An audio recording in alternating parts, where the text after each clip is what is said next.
warahmatullahi wabarakatuh.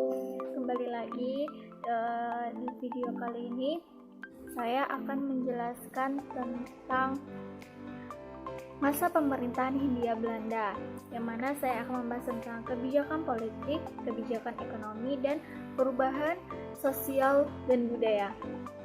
Nah, saya tidak akan memperpanjang mukadimah saya. Di sini saya langsung masuk ke materi, yaitu kebijakan ekonomi masa pemerintah Hindia Belanda.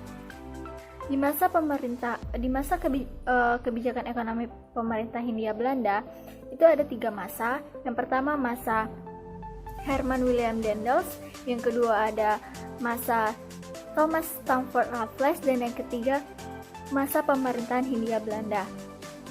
Yang pertama, masa pemerintah Herman William Daendels, yang mana pada masa pemerintahannya, pemerintah Belanda menjual tanah milik gubernemen kepada pihak partikelir. Pada awalnya Daendels hanya menjual tanah-tanah yang dirampas dari kerajaan Banten, yaitu tanah Jasinga. Kemudian ia pun menjual tanah-tanah luas di sekitar Batavia yang disebut Omelande. Kebijakan itu diambil setelah pemerintah Daendels di Indonesia mengalami kesulitan keuangan akibat peperangan melawan tentara koalisi pimpinan Inggris. Yang kedua yaitu masa Thomas Stamford Raffles. Pada masa pemerintahan Raffles, pemerintah kolonial Inggris menerapkan kebijakan ekonomi yang berdasarkan asas liberal. Raffles mengadopsi kebijakan ini berdasarkan kebijakan ekonomi Inggris yang telah diberlakukan di India. Yang ketiga, masa pemerintah Hindia Belanda. Setelah Belanda menerima kembali Indonesia dari Inggris, pemerintah Belanda berusaha memajukan negeri Belanda dengan kekuasaan yang berasal dari Indonesia, yaitu sumber-sumber keuangan Belanda sampai tahun 1830. Adalah perkebunan kopi, monopoli garam, monopoli rempah-rempah, dan pajak tanah peninggalan Raffles.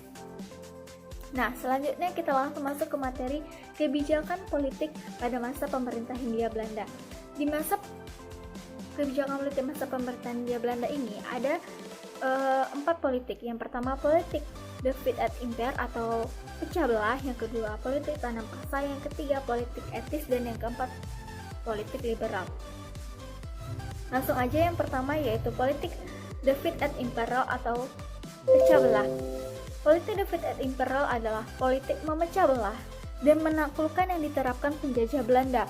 Politik ini dilakukan VOC dengan mendukung salah satu dari pihak yang bertikai di antara kerajaan di Indonesia. VOC akan membantu pihak ini dan sebagai gantinya VOC akan mendapatkan wilayah kekuasaan dan monopoli perdagangan. Nah, yang kedua yaitu politik tanam paksa. Tanam paksa atau dalam bahasa Belanda disebut Kulturstelsel adalah sistem yang diterapkan penjajah Belanda agar dapat mendapatkan penghasilan sebesar-besarnya dari wilayah jajahannya di Hindia Belanda. Nah, yang ketiga ada politik liberal. Politik liberal dimulai dengan diberlakukannya Undang-Undang Agraria tahun 1870, sebuah peraturan perundang-undangan yang dikeluarkan pemerintah Hindia Belanda pada tahun 1870 di masa Menteri Kolonial Belanda Engelbertus de Waal. Dalam Undang-Undang Agraria ini, pengusaha swasta dapat menyewa tanah milik pemerintah selama 75 tahun untuk dimanfaatkan seperti untuk perkebunan. Dengan demikian, perkebunan di Indonesia tidak lagi menjadi monopoli pemerintah Belanda, namun dilakukan liberalisasi sehingga pemilik mobil swasta dapat membuka perkebunan mereka sendiri. Yang keempat, politik etis atau politik balas budi. Politik etis adalah kebijakan Belanda yang dilakukan sebagai dampak dari sistem tanah paksa.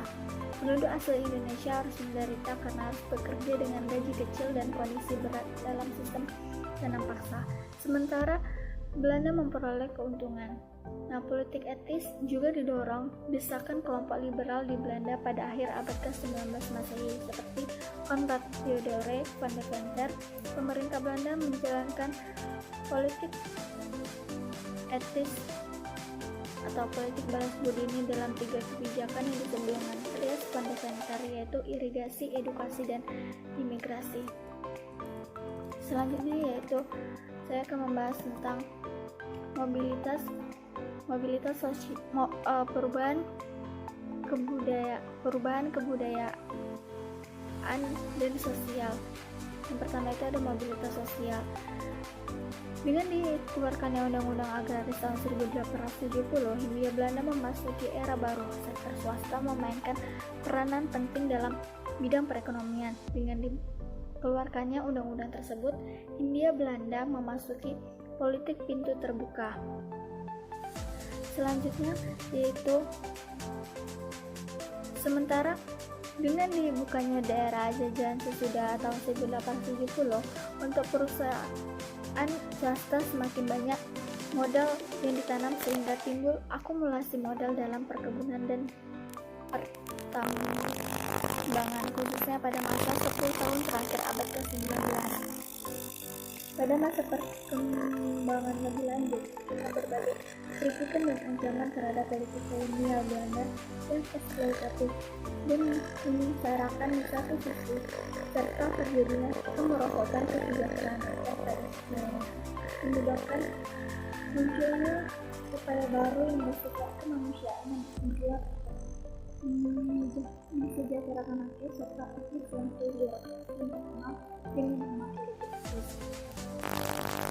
Selanjutnya itu adalah pertumbuhan dan mobilitas penduduk pada abad ke-19 dan awal abad ke-20. Penduduk Jawa pada awal abad ke-19 berjumlah kira-kira 4.619.720 jiwa. Tingkat kepadatan penduduk Indonesia dapat dibagi menjadi 7 golongan, antara lain yang pertama, kelompok berkepadatan penduduk yang tinggi, yang kedua kelompok berkepadatan sedang, dan yang ketiga kelompok berkepadatan rendah.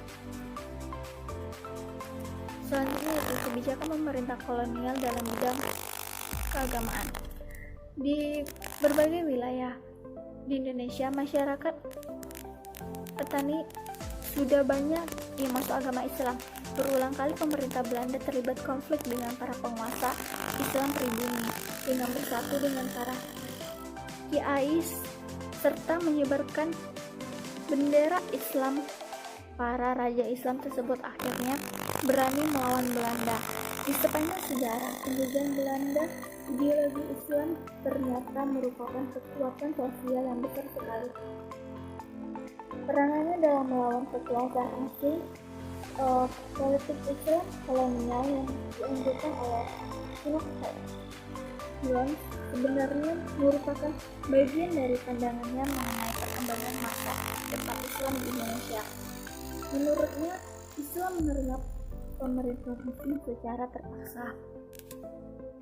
Nah, itulah penjelasan materi dari saya tentang masa pemerintahan Hindia Belanda, dari kebijakan ekonomi, politik, perubahan sosial dan budaya.